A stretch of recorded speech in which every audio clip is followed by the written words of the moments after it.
تفہیم القرآن، روزانہ ایک رکوع، ترجمہ و تفسیر کے ساتھ قرآن کو سمجھیں۔ سبسکرائب کریں اور جڑے رہیں۔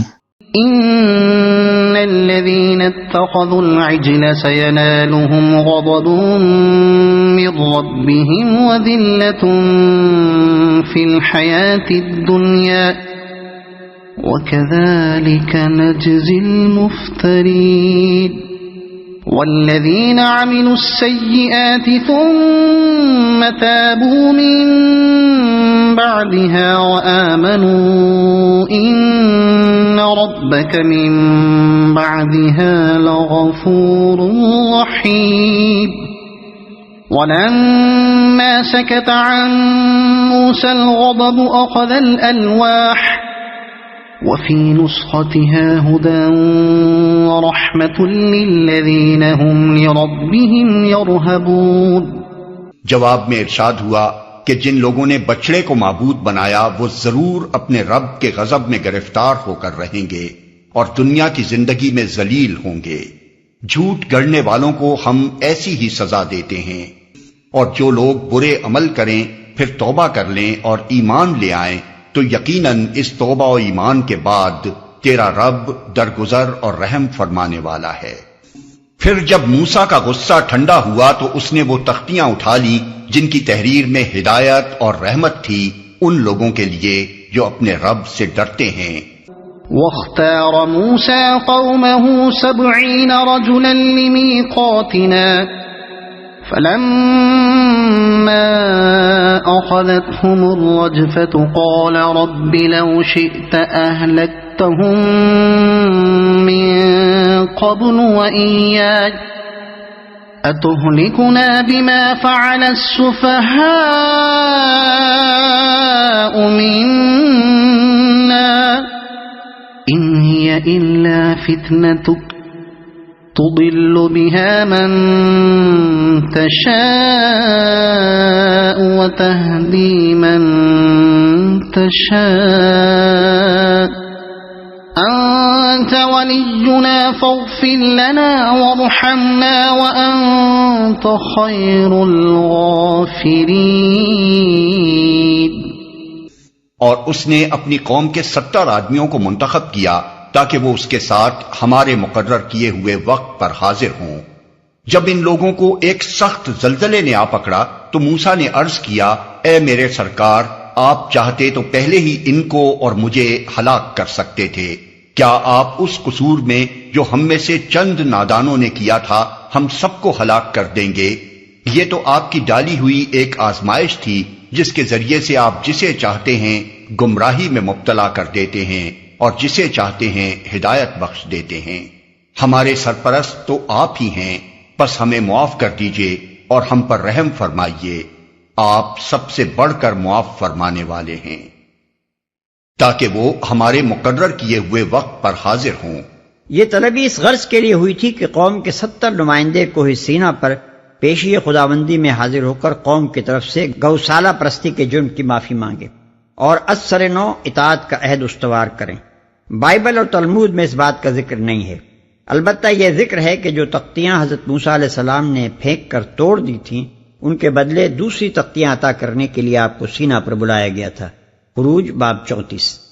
اور جسے چاہتے ہیں ہدایت بخش دیتے ہیں۔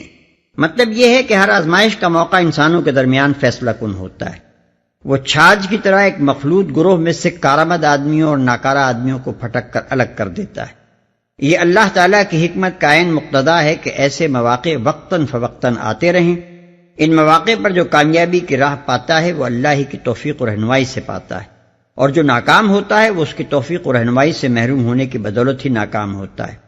اگرچہ اللہ کی طرف سے توفیق و رہنمائی ملنے اور نہ ملنے کے لیے بھی ایک ضابطہ ہے جو سراسر حکمت اور عدل پر مبنی ہے، لیکن بہرحال یہ حقیقت اپنی جگہ ثابت ہے کہ آدمی کا آزمائش کے مواقع پر کامیابی کی راہ پانا یا نہ پانا اللہ کی توفیق و ہدایت پر منحصر ہے۔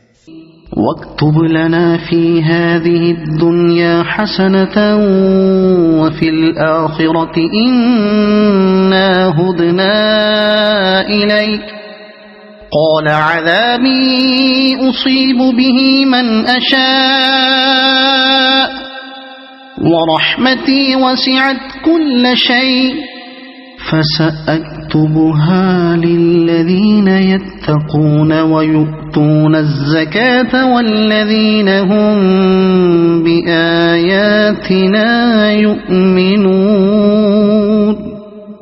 اور ہمارے لیے اس دنیا کی بھلائی بھی لکھ دیجئے اور آخرت کی بھی، ہم نے آپ کی طرف رجوع کر لیا. جواب میں ارشاد ہوا، سزا تو میں جسے چاہتا ہوں دیتا ہوں، مگر میری رحمت ہر چیز پر چھائی ہوئی ہے، اور اسے میں ان لوگوں کے حق میں لکھوں گا جو نافرمانی سے پرہیز کریں گے، زکوٰۃ دیں گے اور میری آیات پر ایمان لائیں گے، مگر میری رحمت ہر چیز پر چھائی ہوئی ہے. یعنی اللہ تعالیٰ جس طریقے پر خدائی کر رہا ہے اس میں اصل چیز غضب نہیں ہے جس میں کبھی کبھی رحم اور فضل کی شان نمودار ہو جاتی ہو، بلکہ اصل چیز رحم ہے جس پر سارا نظام عالم قائم ہے، اور اس میں غضب صرف اس وقت نمودار ہوتا ہے جب بندوں کا تمرد حد سے فزوں ہو جاتا ہے.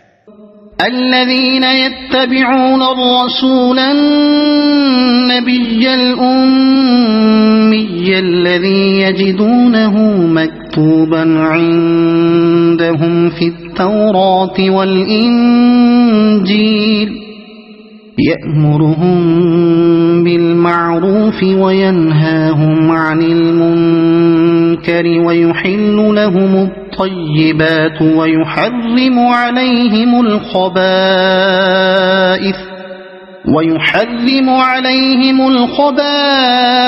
ويضع عنهم إصرهم والأغلال التي كانت عليهم فالذين آمنوا به وعزروه ونصروه واتبعوا النور الذي أنزل معه أولئك هم المفلحون. پس آج یہ رحمت ان لوگوں کا حصہ ہے جو اس پیغمبر نبی امی کی پیروی اختیار کریں جس کا ذکر انہیں اپنے ہاں تورات اور انجیل میں لکھا ہوا ملتا ہے. وہ انہیں نیکی کا حکم دیتا ہے، بدی سے روکتا ہے، ان کے لیے پاک چیزیں حلال اور ناپاک چیزیں حرام کرتا ہے، اور ان پر سے وہ بوجھ اتارتا ہے جو ان پر لدے ہوئے تھے، اور وہ بندشیں کھولتا ہے جن میں وہ جکڑے ہوئے تھے.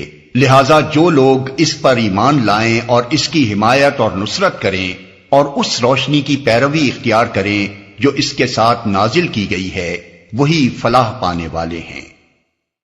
جو اس پیغمبر نبی امی کی پیروی اختیار کریں. حضرت موسیٰ علیہ السلام کی دعا کا جواب اوپر کے فقرے پر ختم ہو گیا تھا.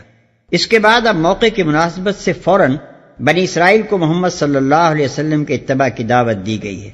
تقریر کا مدعا یہ ہے کہ تم پر خدا کی رحمت نازل ہونے کے لیے جو شرائط موسیٰ علیہ السلام کے زمانے میں عائد کی گئی تھیں وہی آج تک قائم ہے، اور دراصل یہ انہی شرائط کا تقاضا ہے کہ تم اس پیغمبر پر ایمان لاؤ. تم سے کہا گیا تھا کہ خدا کی رحمت ان لوگوں کا حصہ ہے جو نافرمانی سے پرہیز کریں. تو آج سب سے بڑی بنیادی نافرمانی یہ ہے کہ جس پیغمبر کو خدا نے مامور کیا ہے اس کی رہنمائی تسلیم کرنے سے انکار کیا جائے. لہذا جب تک اس نافرمانی سے پرہیز نہ کرو گے تقویٰ کی جڑ ہی سرے سے قائم نہ ہوگی، خواہ جزیات و فروعات میں تم کتنا ہی تقویٰ بھگارتے رہو. تم سے کہا گیا تھا کہ رحمت الہی سے حصہ پانے کے لیے زکوٰۃ بھی ایک شرط ہے. تو آج کسی انفاق مال پر اس وقت تک زکوٰۃ کی تعریف صادق نہیں آ سکتی جب تک اقامت دین حق کی اس جد و جہد کا ساتھ نہ دیا جائے جو اس پیغمبر کی قیادت میں ہو رہی ہے. لہذا جب تک اس راہ میں مال صرف نہ کرو گے زکوٰۃ کی بنیاد ہی استوار نہ ہوگی، چاہے تم کتنی ہی خیرات اور نذر و نیاز کرتے رہو. تم سے کہا گیا تھا کہ اللہ نے اپنی رحمت صرف ان لوگوں کے لیے لکھی ہے جو اللہ کی آیات پر ایمان لائیں. تو آج جو آیات اس پیغمبر پر نازل ہو رہی ہیں ان کا انکار کر کے تم کسی طرح بھی آیات الہی کے ماننے والے قرار نہیں پا سکتے. لہذا جب تک ان پر ایمان نہ لاؤ گے یہ آخری شرط بھی پوری نہ ہوگی، خواہ تورات پر ایمان رکھنے کا تم کتنا ہی دعویٰ کرتے رہو. یہاں نبی صلی اللہ علیہ وسلم کے لیے امی کا لفظ بہت معنی خیز استعمال ہوا ہے.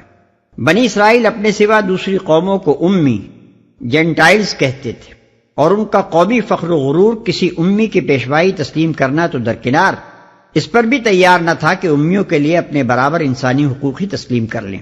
چنانچہ قرآن ہی میں آتا ہے کہ وہ کہتے تھے لیس علینا فی الامیین سبیل، آل عمران آیت 75، یعنی امیوں کے مال مار کھانے میں ہم پر کوئی مواخذہ نہیں ہے.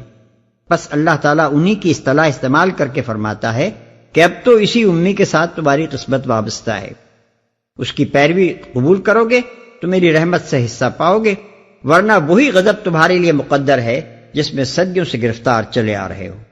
تورات اور انجیل میں لکھا ہوا ملتا ہے۔ مثال کے طور پر تورات اور انجیل کے حسب ذیل مقامات ملاحظہ ہوں جہاں محمد صلی اللہ علیہ وسلم کی آمد کے متعلق صاف اشارات موجود ہیں۔ استثناء باب 18 آیت 15 تا 19، متی باب 21 آیت 33 تا 46، یوحنا باب 1 آیت 19 تا 21، یوحنا باب 14 آیت 15 تا 17 اور آیت 25 تا 30، یوحنا باب 15 آیت 25-26، یوحنا باب 16 آیت 7 تا 15۔ اور ناپاک چیزیں حرام کرتا ہے، یعنی جن پاک چیزوں کو انہوں نے حرام کر رکھا ہے وہ انہیں حلال قرار دیتا ہے، اور جن ناپاک چیزوں کو یہ لوگ حلال کیے بیٹھے ہیں انہیں وہ حرام قرار دیتا ہے۔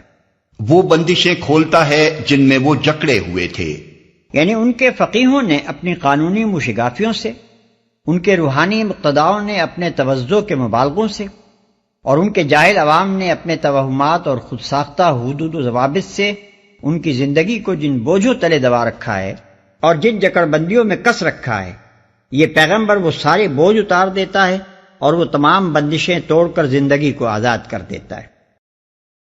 اگر آپ کو یہ ویڈیو پسند آئی ہو تو اسے لائک کریں، دوسروں تک پہنچانے کے لیے شیئر کریں، اور مزید ایسی ہی معلوماتی ویڈیوز کے لیے ہمارے چینل عبد المالک ہاشمی کو سبسکرائب ضرور کریں۔ نئی اپڈیٹس کے لیے بیل آئیکن دبائیں تاکہ آپ کو ہماری ہر نئی ویڈیو بر وقت مل سکے۔ آپ کی حوصلہ افزائی ہمیں مزید بہترین مواد بنانے میں مدد دے گی۔ شکریہ۔